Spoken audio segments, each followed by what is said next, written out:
Hi everyone. So this morning, Feminist Club has a chapel on consent. Trigger warning, this is a sensitive topic for many people, so please feel the need to step out if that works best for you. First, I'd like to start by familiarizing you all with the club and what feminism actually means, because over the years, the meaning of feminism has been misconstrued and the word itself makes people uncomfortable. So what is a feminist and why is feminism important? Feminism is important because it is the belief and advocacy of the political, economic, and social equality of the sexes. And a feminist is someone who believes that all people, despite what they identify as, are equal. It's also important to note that people who have labeled themselves as feminists in the past have made the mistake of only restricting their advocacy to white and cisgender women. However, we have such a beautiful and diverse range of identities that deserve to be amplified. Thankfully, more people are coming together to learn the power of intersectional activism, and our club is committed to doing just that. So yeah, please continue to listen with open ears, and remember that if you need to step out, it's totally okay.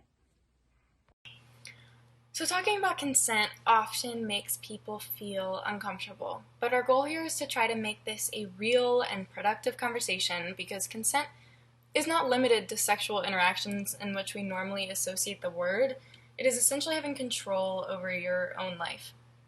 And practicing consent can be extremely beneficial and positive for all parties involved and is the key to building healthy relationships with friends, family, and significant others. By listening to the boundaries of others, you are showing them that you respect their autonomy and their personal authority. It is not a radical idea to respect other people's valid boundaries, and it is not a radical idea to have control over your own body. Consent is not a one-time ask. Consent cannot be assumed, and consent certainly is not optional. When someone crosses these boundaries and disrespects the importance of consent, it can lead to long-term discomfort, mistrust, and trauma.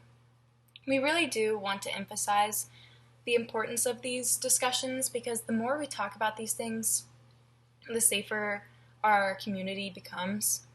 And we'll share some good examples on creating your own boundaries as well as respecting other people's boundaries.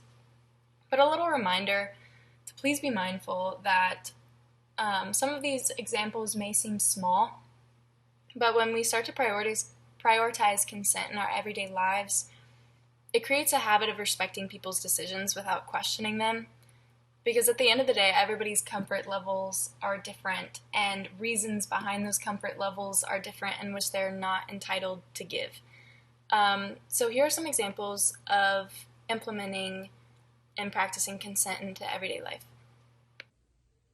A concept that is easier to understand is the driver's seats concept. So basically the driver's seat concept is you are in charge of your body, which means you are driving it. It's not helpful and it doesn't really make that much sense if someone else is trying to drive in the driver's seat. So state and restate that you are the driver and you are in control of what goes. You are not obligated to give anybody anything. You don't have to hug anybody if you're not comfortable doing so. You can hug some people and not others because that is entirely up to you. Ultimately, these are decisions that are yours and no others. You are not entitled to anybody else's body and the way they do or do not show affection. If someone doesn't want to hug you, that's okay because they're allowed to make decisions for themselves as you are for you.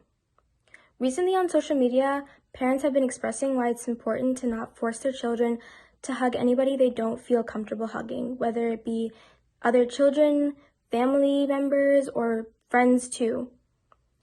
This type of parenting style is trying to implement consent and teaches the children that at a young age they have control over their bodies.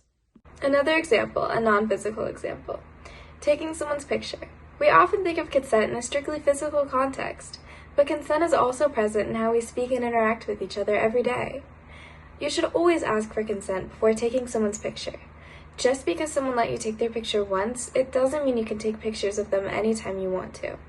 How you can help promote consent in everyday actions. Have conversations with people in your life about their boundaries as well as your own. Ask consent when doing things that involve other people. Thank you all so much for listening. If you have any questions about consent or anything we talked about in the chapel today, please reach out to me or any of the other Feminist Club officers. We also wanted to share the National Sexual Assault Hotline, which can be reached at 1-800-656-4673, or you can text 741741. A couple teachers on campus have also made themselves available to have a conversation, so you can reach out to Miss Chaplin, Miss Ballard, or Miss Carroll. Lastly, we will be having a meeting today during lunch in the theater, so if you would like to have a conversation about consent or have any questions answered, please stop by. This is going to be a very open environment. We would like all members of the community who are interested in discussing consent to stop by. We do want to preface this and say that there will be a trigger warning, but you are welcome to come and leave if you need to. Thank you all, and I hope you have a great day.